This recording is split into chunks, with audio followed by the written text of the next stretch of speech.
Welcome to Private Contracting on National Forest Lands, a video that explains the fundamentals of pre-season contracting and fire response processes between private contractors and federal agencies, namely the United States Forest Service.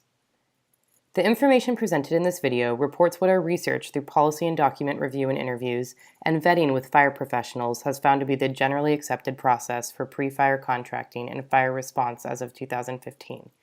It does not reflect upon the nuances or effectiveness of these processes, describe challenges, or suggest revisions to the current structure. Depending on the specific region or context, the order of actions, contracts used, and entities involved may vary from what is presented here.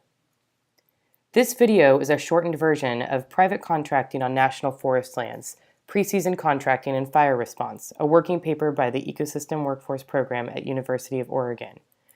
We recommend referring to this paper for more detailed explanations of the processes explained here and a list of additional resources. Wildfire in the western United States is increasingly unpredictable in terms of human and ecological damage, as well as budgets and response capacity. Federal spending on wildfire suppression is increasing. The Forest Service is particularly sensitive to this increase, as they are responsible for approximately 70% of national wildfire suppression expenditures. The Forest Service does not manage these fires alone. Federal capacity to manage fires depends on local cooperators as well as private contractors that are available to assist when needed. As suppression needs increase, so does the role of private contractors in providing wildfire suppression resource support to agencies. As the largest purchaser of wildfire suppression services and resources, the Forest Service drives private contracting markets, and many private contractors have built their businesses around meeting the agency's fire suppression needs. This is an unpredictable marketplace for vendors, as most resources they provide are call when needed. Call when needed resources are agreements for a certain rate for services or use of equipment without a guarantee of use or payment. This means that private businesses depend on wildfire seasons and agency needs for the use of their resources. The Forest Service's contracting processes, technical requirements for equipment and crews, and protocols for dispatching resources all shape what the private contractor market looks like. Private contractors or vendors are for-profit businesses that hold one or more contracts with the Forest Service for fire suppression activities and equipment.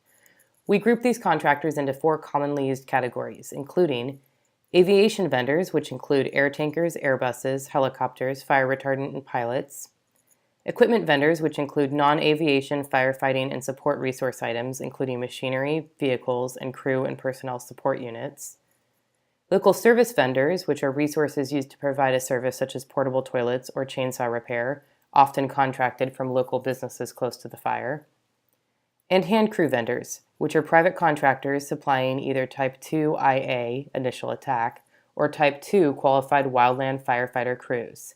Both types are 20-person crews that meet specific hand crew qualifications. There are a number of guiding principles and procedures established for the Forest Service in engaging private contractors prior to an active fire season.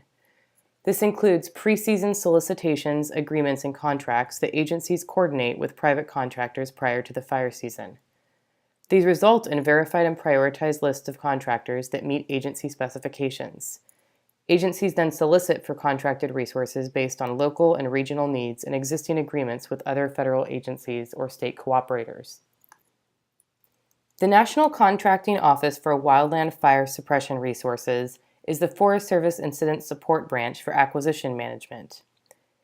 The office is responsible for issuing solicitations and national contracts for air tankers, helicopters, aircrafts, and fire retardant with aviation vendors, national Type 2 IA crews with hand crew vendors, and mobile food services, shower facilities, and crew carrier buses from equipment vendors. The National Contract Office also sets specifications for the Virtual Incident Procurement or VIPER system. The agency uses national solicitation templates in VIPER in order to provide consistency in how resources are assessed, acquired, and hired. Solicitation periods for each resource are every 3 years. Once solicitations are issued, vendors apply to solicitations. The Regional Contracting Office then validates vendor information submitted in VIPER and issues agreements for their respective regions. These agreements are called Incident Blank Purchase Agreements, or IBPAs. IBPAs are awarded to those vendors who have acceptable past performance, equipment and/or personnel that meet the minimum specifications and quality standards, and offer a fair and reasonable price as determined by the contracting offices. The Regional Contracting Office then generates dispatch priority lists for contracted equipment awarded IBPAs under each solicitation. Equipment is ranked on the dispatch priority list by the greatest advantage it offers to the government. The Oregon Department of Forestry awards and manages Type 2 firefighting private hand crews through the Interagency Firefighting Crew Agreement, or IFCA, for wildland fires within Oregon and Washington. These crews can be used on agency fires in other states through interagency agreements between the Oregon Department of Forestry and federal agencies such as the Forest Service. Collectively, these processes and policies help prepare the agency for systematic mobilization and dispatching of resources once a fire begins. Generally, federal agencies follow a certain sequence when requesting and mobilizing resources to a fire.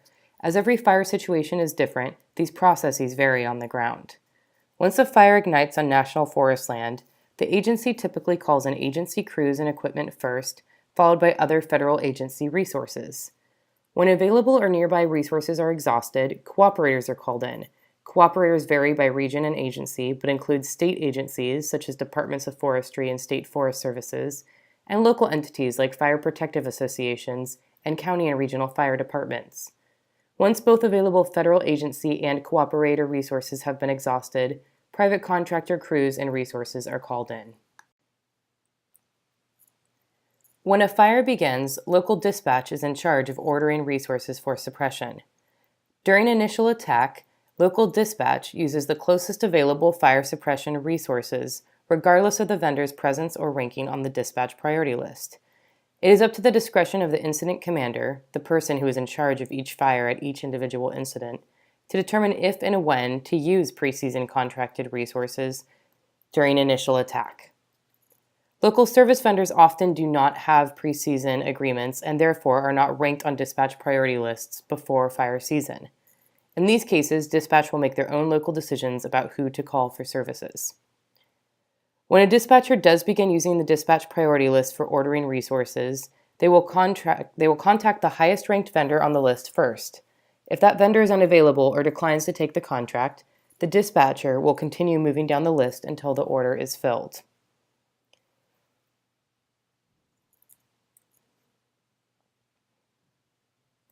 When resources on a list are not available, incident-only emergency equipment rental agreements, or EERAs, can be used for other resources. Resources are typically requested using the Resource Ordering and Status System, or ROSS. The resource order request will go from the incident to the local dispatch center, and if the dispatch center cannot fill the order, the request will go to the Geographic Area Coordination Center, or GAC, which coordinates and mobilizes resources by Forest Service regions. As fire complexity increases and resource availability wanes, a larger scale response is used, including the formation of incident management teams that change as the fire grows. Local dispatch and the coordination center work with the incident management team to communicate and fill resource requests. If an incident transitions from initial attack to extended attack, the incident commander can decide to replace resources from emergency equipment rental agreements with contracted resources from the dispatch priority list, depending on the needs and objectives of the incident.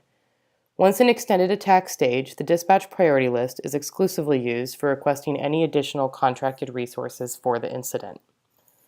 When additional resources are needed at the national level, the National Interagency Coordination Center is engaged. The National Interagency Coordination Center is coordinated by several federal agencies focused on mobilizing resources across the United States for wildland fire and other incidents. The incident commander determines demobilization priority.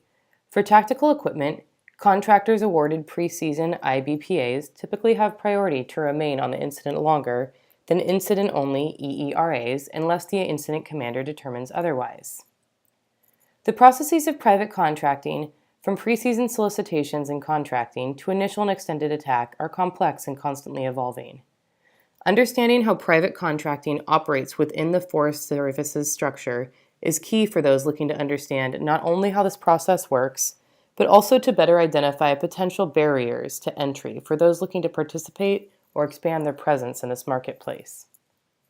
For more details on the information presented in this video, including lists of agency guides and handbooks from which this information was gathered, please refer to the working paper hyperlink on your screen.